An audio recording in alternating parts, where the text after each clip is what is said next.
Hi guys, Assalamu alaikum. I'm Yasir Ali in front of you, and today I have brought a very good thing for you people, and the thing which will be discussed today, that will be the future tenses. आज जो चीज़ मैं आपके लिए लेकर आया हूँ वो है फ्यूचर ज़माना यानी मुस्तकबिल ज़माने के टेंसेस को। हमने प्रेजेंट और पास्ट के टेंसेस को तो ख़त्म कर लिया, और अब जो टेंस मैं आपके लिए लेकर आया हूँ वो है द फ्यूचर इंडेफिनिट टेंस यानी मुस्तकबिल के ज़माने का पहला टेंस। तो आइए अपने टेंस की तरफ चलते हैं, और जो टेंस में और आप करने जा रहे हैं वो है the future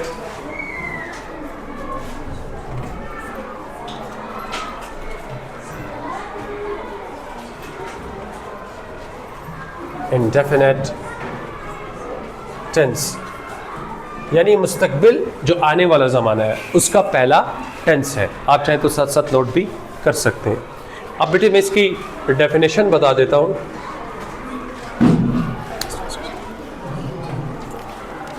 this tense is used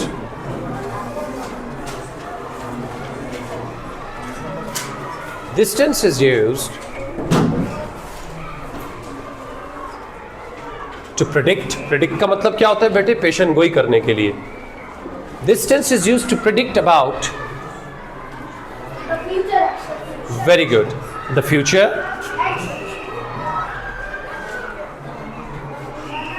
to predict about the future actions।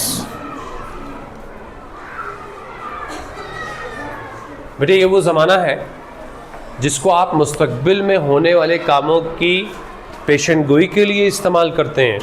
यानी आप अभी प्लानिंग कर रहे होते हैं कि मैं ऐसा करूँगा वैसा करूँगा, हालांकि भी आपने किया नहीं है, ये तो आप प्रेडिक्ट कर रहे हैं, अभी सोच रहे हैं, प्लानिंग कर रहे हैं। ठीक है, अगला जो स्टेप बेटे आप सबको पता है जो हम लोग लेकर चलते हैं वो होता है आइडेंटिफिकेशन। क्या होती है?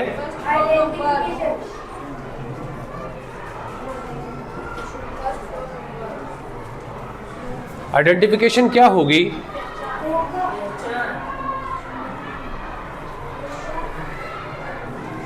उर्दू जुमलों के आखिर में गा, गी, गे वगैरह आते हैं। जैसे कि वो बाजार जाएगा, वो खाना बनाएगी, हम स्कूल जाएंगे।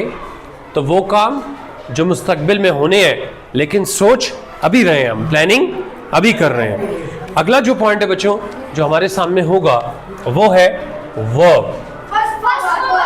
Very good. अच्छा बेटे मैं इसके बारे में आपको थोड़ी और, हम इस्तेमाल करते हैं वर्ब की पहली फॉर्म, यानी वर्ब की पहली form, first form of the verb, इसको कहते हैं बेस फॉर्म। कौन सी फॉर्म बेटे?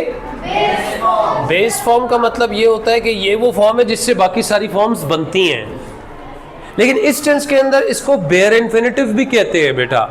ऐसी फॉर्म वर्ब की जिसके साथ तो ना तो एस लगता है, ना तो ईएस, ना ईडी, ना डी, ना आईएनजी, ये किसी चीज़ को एक्सेप्ट नहीं करती, ये हमेशा ऐसे ही रहती है। तो इसके दो नाम है, या तो इसको बेस फॉर्म कहते हैं जिससे बहुत सारी अगली फॉर्म्स बनती हैं, या हम इसको बेयर इन्फिनिटिव कहते हैं यानी वो फॉर्म जो कभी भी तब्दील नहीं होती।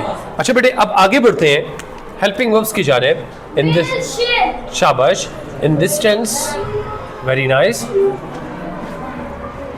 हर टेंस में मैं आपको शुरू से बताता चला आ रहा हूं कि अपने मावून अफ़ाल होते हैं, और जब तक आपको मावून अफ़ाल और अफ़ाल का पता न चले आप टेंसेस के अंदर इम्प्रूवमेंट का तसव्वुर भी नहीं कर सकते। Basically if you try to observe what actually tenses are actually the shuffling and the changing of helping verbs and verbs. आप हेल्पिंग वर्ब्स और वर्ब को ही चेंज कर रहे होते हैं, और जिससे हमारे ज़माने बदलते जाते हैं। अच्छा बेटे अब जो मावून अफ़ाल हैं हमारे पास वो दो हैं, will and shall. Will and shell.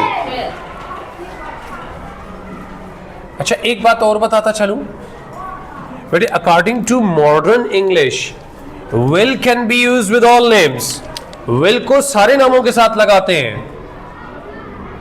With all names. अच्छा बेटे अगर कोई कहता है सर मैं तो फिर भी चाहता हूं अगर शेल भी लगा लूं तो, वैसे मॉडर्न इंग्लिश आपको इजाजत दे रही है कि सब नामों के साथ विल लगा लो, लेकिन even then if you want to use shall तो सिर्फ आई और वी के साथ आप शेल लगा सकते हैं। यहां तक कोई मसला बेटे, कोई इश्यू? आगे बढ़ते हैं। अब मैं लेकर चलता हूं आपको सेंटेंसेस की जानिब। तो सबसे पहले जो हमारा सेंटेंस होगा,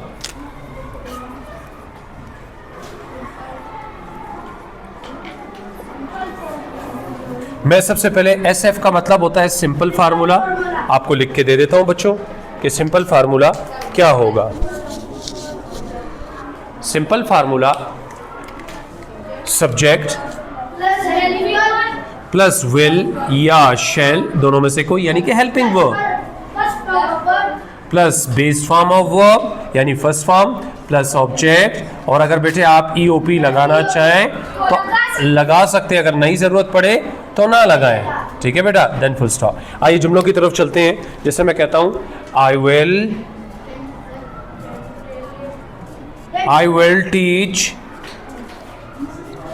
teach my students. I will teach my students. Very good. तो बेटे सब्जेक्ट क्या हुआ? आई। हेल्पिंग वर्ब क्या हुआ? विल। आपका मेन वर्ब क्या हुआ? टीच। और आपका ऑब्जेक्ट क्या है इस टाइम? मास्टर। क्या तर्जुमा बना? मैं अपने तालिब इल्मों को पढ़ाऊंगा।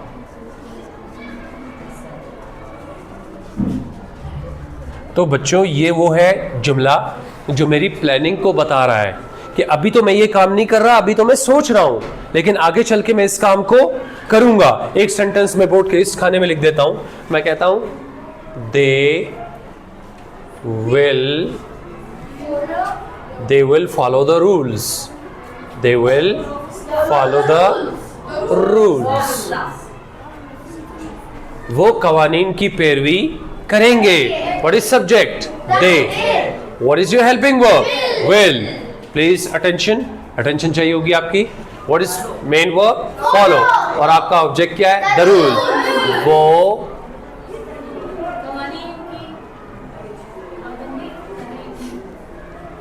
पैरवी, इसका एक मतलब ये था वो कवानीन पर अमल पैरा होंगे। अमल पैरा का मतलब था उस पर चलेंगे, पैरवी करेंगे। यहां तक कोई कंफ्यूजन बच्चों? चले एक एक जुमला हम लोग बनाते हैं। मैं कहता हूं I will go to my home, she will drive a car. आप कोई जुमला एक दो जुमले मुझे चाहिए, सिर्फ रेज योर हैंड्स, आप सिर्फ हाथ उठाइएगा जी, ताकि मैं आपको इन्वॉल्व करूं। हाँ भाई, मेक महबूब वन सेंटेंस किसी के साथ भी। आई शैल गो टू स्कूल, ये भी सही है। अगर आप कहते हैं I will go to school तो भी दुरुस्त होता। इट विल रन फास्ट, इसका मतलब गाड़ी की बात कर रहे हैं, मोटर की बात कर रहे हैं जी।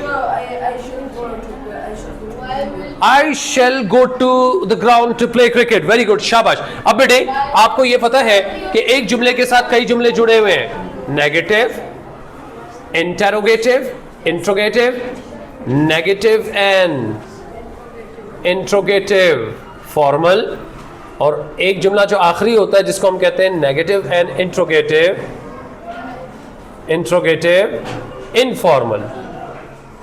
अब बच्चों पहले आपको यह बताता चलूं कि शेल नॉट की शॉर्ट फॉर्म क्या है? विल नॉट की शॉर्ट फॉर्म होती है वॉन्ट। क्या होती है? वॉन्ट। और शेल नॉट की शॉर्ट फॉर्म शैंट। याद रहेगा? गलती होती है, बाज लोग इसको विलेंट और शेलेंट लिख रहे होते हैं, बहुत बड़ी मिस्टेक है, मतलब बहुत बुरा समझा जाता है कि बच्चे को ये भी नहीं पता। तो व्यूअर्स देखिएगा। चलिए जी, नेगेटिव बनाने के लिए नोट को कहां लगाएंगे? विल के बाद। तो क्या होगा? They will not follow, very good, follow the rules. तो क्या तर्जमा बना? वो कवानीन की पैरवी नहीं कर। तो हम क्या करते हैं बेटा नेगेटिव बनाने के लिए? हेल्पिंग वर्ब के बाद नॉट लगाते हैं। Attention please, attention please. अच्छा, इंट्रोगेटिव बेटे सवालिया बनाने के लिए किस चीज को शुरू में ले जाते हैं? Helping verb. विल दे, शाबाश, will they follow the rules. तर्जमा क्या बना? क्या वो कवानीन की पैरवी करेंगे? बेटे इसको बनाने के लिए हम क्या करते हैं? हेल्पिंग वर्ब शुरू में और जुमले के आखिर में क्वेश्चन मार्क। अच्छा बेटे, इसके बाद हमारे पास आ जाता है नेगेटिव एंड इंट्रोगेटिव फॉर्मल। तो उसके लिए हम लोग क्या करते हैं, हम हेल्पिंग वर्ब को शुरू में लाते हैं, will they not follow the rules, क्या वो कवानीन की पैरवी नहीं करेंगे। हम एक बात कंफर्म कर रहे हैं। तो बेटा इस जुमले को बनाने के लिए जैसे हमने सारे टेंसेस में किया, हेल्पिंग वर्ब पहले और सब्जेक्ट के बाद नॉट, और आखिरी जुमला जो हमारे पास है जिसको कहते हैं बेटे informal, that is want they follow the rules. तर्जुमा तो आपको पता है बेटे एक ही है, लेकिन अदब और रवैये में फर्क आ जाता है, क्योंकि ये वाला जुमला बड़ों के दरमियान अदब वाली गैदरिंग में होता है और ये वाला जुमला दोस्तों के दरमियान फ्रेंडली गैदरिंग में यूज होता है। एक रिव्यू कर लेते हैं। They will follow the rules, simple, वो कवानीन की पैरवी करेंगे। नेगेटिव जिसमें इनकार होता है, they will not follow the rules, वो कवानीन की पैरवी नहीं करेंगे। सवालिया, will they follow the rules, क्या वो कवानीन की पैरवी करेंगे। इंट्रोगेटिव सवालिया, और negative interrogative formal, will they not follow the rules, क्या वो कवानीन की पैरवी नहीं करेंगे। दैट इज नफी सवालिया अदबी, और आखिरी जुमला negative interrogative informal, want they follow the rules, क्या वो कवानीन की पैरवी नहीं करेंगे, दैट इज इनफॉर्मल। तो मुझे उम्मीद है कि एटेंस आपके लिए काफ़ी क्लियर हुआ होगा। If you have any problem so please you can comment me on the video, and for the videos like this, informative videos, please like and subscribe to my channel. I will come up with new thing in my next tutorial. Thank you for today.